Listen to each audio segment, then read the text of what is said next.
So we had the opportunity together in January 2020, just before the pandemic. We went to the Shrine of the Book in the Israel Museum, and we examined the Aleppo Codex directly. And at least the pages which survived from, because we right, the pages that survived we didn't examine, or maybe they survived, but we don't know where they are, right? Yes. So let me ask this question: when we examine the Aleppo Codex together, you say it's the most accurate. So this raises an interesting question. What are you comparing it with? And I know the answer, but explain to the audience. In other words, a lot of people say, oh, the Aleppo Codex is the Masoretic text. So if there's something in the Aleppo Codex that's right or wrong, that is what the Masoretes determine the Masoretic text to be. And you're saying it's the closest to the Masoretic text. So what does that mean? So I'll go back again to my teacher, Rabbi Boyer. He said, I don't know that I don't use the Aleppo Codex because it has a prestige or something like that. I want to examine to see which of the ancient manuscripts is more accurate.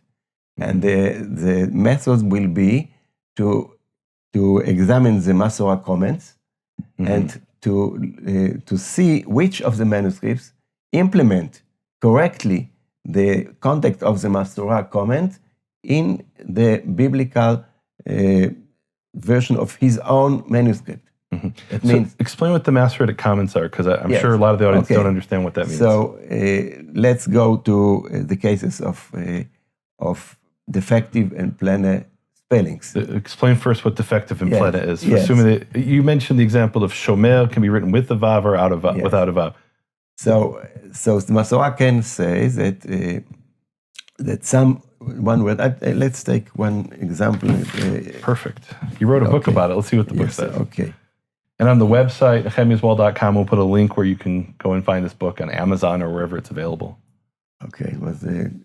Hopefully it's on Amazon, or it's a De Gruyter. We'll put a link to wherever it's sold. Okay.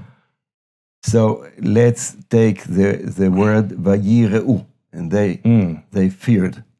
The same word is written in some verses with two yuds, vayireu, vav yud yud reish aleph vav, and in other verses in the Bible, the same word in the same meaning is written defective only with one yud.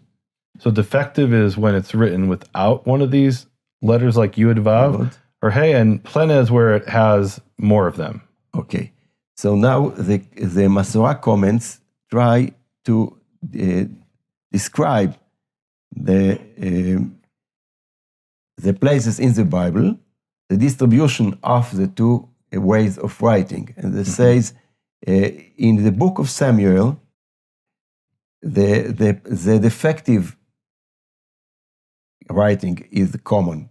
And there is only one exception, and it gives the exception. In all other books, the distribution is the opposite. Most cases are written plena, and only 4 cases are written defective. So the Masorah gives an exact description of all the times. There are about 20 occurrences of the word in the whole Bible, and according to Masorah, it gives us full details about these 20 cases. Now you can go back to the codices and find out which of them follow these instructions of the Masorah. And then you may find in many cases that the Leningrad Codex does not follow these instructions. It differs in one word or two from these comments. And even if sometimes the same comments is written somewhere in the Masorah of this manuscript, but maybe it's written in the book of Samuel, and then we go out to the book of Daniel or the book of Chronicles, and you find a word that was not written according to the rules of the Masorah, which are accepted by all manuscripts. So you can conclude that the version of the Aleppo Codex is nearly complete. It always follows the instructions of the Masorah, much more than the other manuscripts that were compared. So in other words, they took detailed notes and they recorded detailed notes of this word is spelled this many times this way and that many times. Even though it doesn't change the meaning, they wanted the fixed exact spelling. And then you go and you compare the manuscripts and see which of them which of them follow those instructions. Yes. And you're saying the Aleppo Codex is the close. So it's not that it was Aaron ben Asher and his prestige. It was that this is the one that fits the Masoretic notes closest. That's right. That was the finding of Rabbi Breuer, and I thought about it. I don't think that it means that Aaron ben Asher was cleverer than other Masoretes. But how did he succeed to create such a book which follows the Masorah in all cases? Let's take the examples which we spoke about earlier. If a Masoret wanted to copy this Masorah comment, he had to copy 2 or 3 lines. He can do it in 2 or 3 minutes. Now, if he wants to check if the context of this Masorah, to implement it all over the Bible, he should read the whole Bible. He didn't have a concordance. He didn't have a computer. You had to find out where this word Vayiru appears all over the Bible. And then you have to make sure that in each case of these 20 cases which are spread all over the Bible, each of them follows the instruction of the Masorah.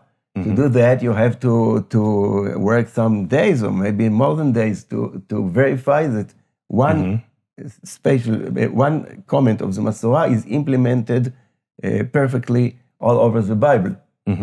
So we know about the Aleppo Codex that it was a personal manuscript of Aaron ben Asher, and during all his lifetime, he checked it again and again.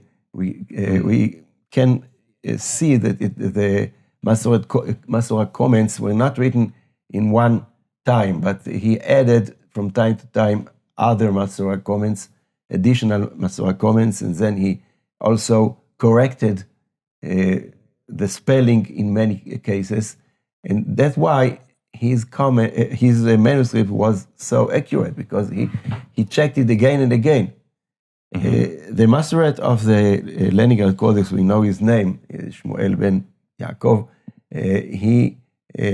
We know that he wrote many codices. He signed his name on many codices. So he was an expert in copying, in writing Masorah, in creating new Masorah comments.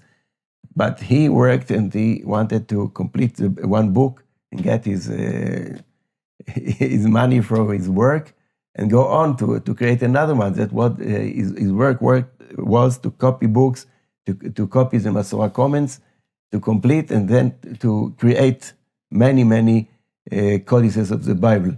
Aaron ben Asher had one personal book which he worked about his version all over his life, and I think that's the explanation why it was found so accurate in comparison with other.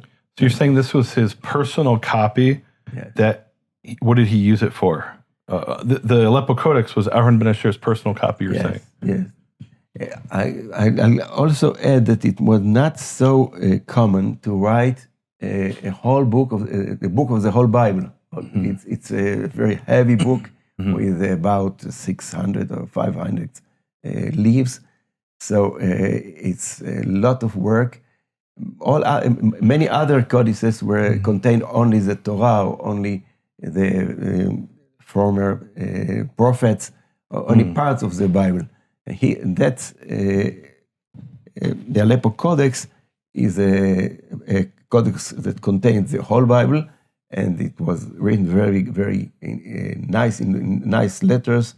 It was not the letters were not written by Aaron ben Asher. He took an expert scribe who knew how to write very nice letters.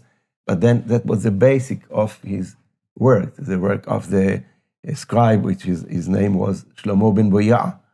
And then Aaron ben Asher got his work and not only added all the punctuation and cantillation signs and the Masorah notes. He also checked every spelling in all over the Bible and corrected where it should have been be corrected according to the Masorah. So when he had these notes, like you gave the example of Vayir'u, which is written with 2 yuds or with 1 yud, if he found a place where it was written wrong, he would fix it. Of course, yes. And Okay. we can find such cases in the manuscripts where the spelling was written something like plene, and then someone corrected it, and you can assume that it was Aaron ben Asher himself that corrected the planning, and then sometimes he added a Masorah note, which is connected with his change of spelling. Mm-hmm. Okay, so here's the quote from Maimonides. I'm just going to read this. So he describes, at the time of Maimonides, the Aleppo Codex was in Cairo. And he says, the manuscript that we relied upon is the famous manuscript in Egypt that contains the 24 books, which was in Jerusalem for a number of years ago to proofread manuscripts based on it. Everyone used to rely on it because Ben Asher proofread it, checking the details in it for years. And he proofread it many times. And he says, as has been reported. Moshe Atiku. We have to emphasize that Maimonides didn't know personally Ben Asher, who No, it was lived 100 years. 100 years before, about 250 years before. But these traditions, he heard about the Aleppo Codex, and he knew that it was when it has been in Jerusalem. It became a famous manuscript and a very prestige manuscripts, which people relied upon. If someone wanted to be sure what the version is in some word, he went to Jerusalem, he asked to see the manuscript, and then he got an answer to his question. So Maimonides heard about that and knew about that. He also said that Ben Asher corrected his version. Maybe he saw it in the manuscript it's himself, some correction. Maybe he got an oral tradition about this. But Ben Asher worked in Tiberias. After his death, his codex moved to Jerusalem and was kept by the